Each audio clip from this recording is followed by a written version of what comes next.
Um dos objetivos de um escritor é transformar o que acontece num pedaço do mundo em algo interessante para o mundo todo, e nem todo mundo consegue isso. O nome desse programa é O Mundo Cabe no Meu Quintal. O mundo cabe no seu quintal? Bom, sem dúvida cabe. Quando eu morava no Crato, ao lado da minha casa havia um rio. E esse rio era a minha casa.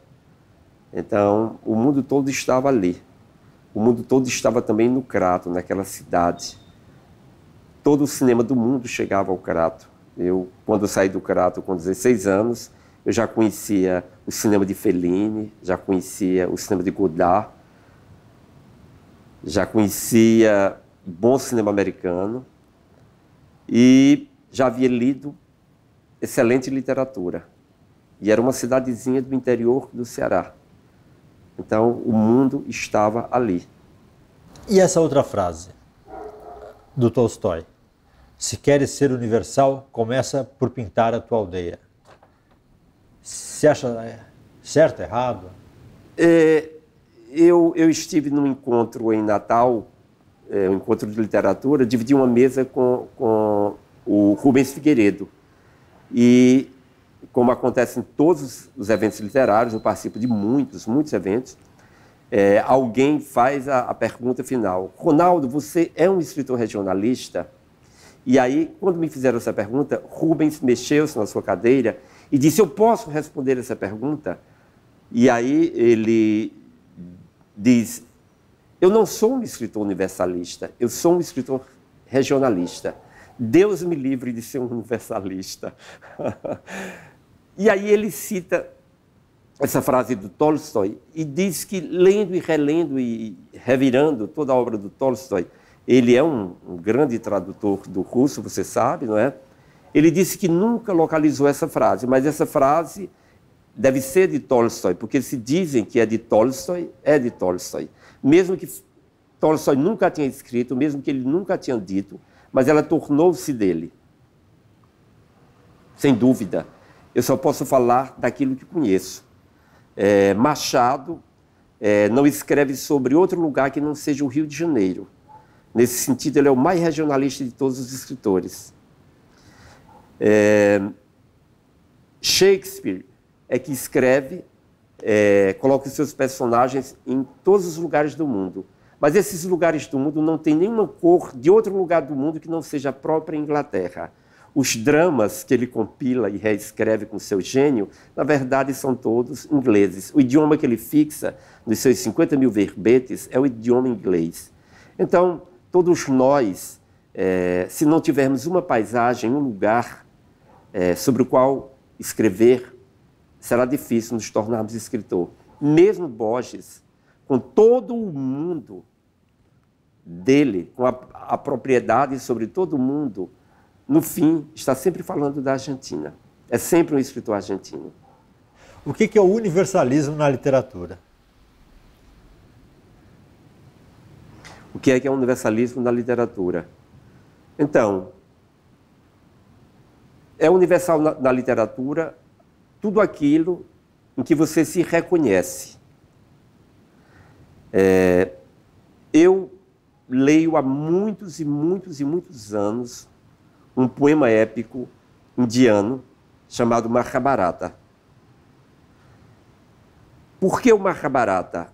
Um poema escrito provavelmente 600 mil anos antes de Cristo, depois fixado talvez por volta do século I, não sei exatamente, fixado pelos Brahmanes.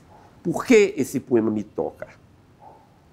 Por que esse poema tocou a um inglês, Peter Brook, a um francês, Carrier, que o adaptaram para o teatro, e se tornou uma das obras marcantes, um marco no novo teatro do mundo? Por quê? O que tem nessa literatura que faz com que todas as pessoas se vejam, se identifiquem? O quê? Na verdade, universais são as questões do homem. Tudo aquilo que trata das grandes questões do homem, da humanidade, são os temas universais. A forma, o lugar, podem variar. grande romance de Guimarães Rosa, O Grande Sertão Veredas, ele é escrito num idioma muito próprio de Guimarães Rosa. Não, aquilo dali não é o nosso português corrente, o nosso português laico. É um idioma construído por Guimarães, assim como Joyce construiu um idioma para escrever a literatura dele. O Finnegan's Wake, por exemplo, a obra de Joyce tem um idioma, possui um idioma. Então, em Guimarães Rosa, o idioma, no entanto, está a serviço de grandes questões do homem. A existência ou não de Deus, a existência ou não do diabo, a questão da ética, a questão do amor, de reconhecer o amor no outro, a grande questão platônica do amor, que está no Banquete. É um livro sobre poesia e metafísica, altíssima poesia, altíssima metafísica. Então, tudo que diz respeito ao homem e diz com propriedade, ele diz respeito a todos os homens de todos os lugares do mundo. O universalismo se conflita necessariamente com o regionalismo, né? Com a predominância do local, do particular? Olhe, no Brasil o termo regionalista ele se tornou muito confuso, porque ele é normalmente confundido com o movimento regionalista de 30, que eclodiu aqui em Pernambuco com Gilberto Freire e com escritores como Graciliano, Raquel de Queiroz, Zé Lins do Rego. Eu não acho que haja nenhum conflito. Milan Kundera pode ser um escritor regionalista e pode ser um universalista.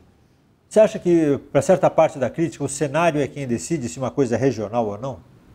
O cenário pode decidir se uma coisa pode ser considerada regional. Por exemplo, um salgueiro não é regional, mas um pé de mandacaru é regional.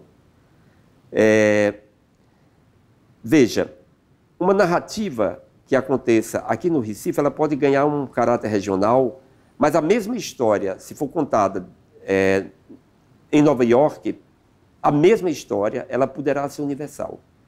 Dentro desses conceitos, que para mim não tem o menor significado. A questão na literatura, como no cinema, como na música, como em tudo, é uma questão de cultura dominante. É uma questão de cultura colonizadora e cultura colonizada. O que faz com que todo mundo conheça o Senna é a importância da cultura francesa no mundo. Ninguém vai estranhar ao ler Balzac, em folhear 100 vezes Senna, e ver o nome desse rio. Automaticamente terá uma gestalt do Senna. Mas, ao ler Rio Capibaribe, ela vai estranhar. Porque nós não temos importância cultural. Nós não somos uma cultura dominante. Você compreende? Quem tem mais chance de ser considerado universal? A literatura popular ou a literatura erudita? Ou não faz diferença? Olha,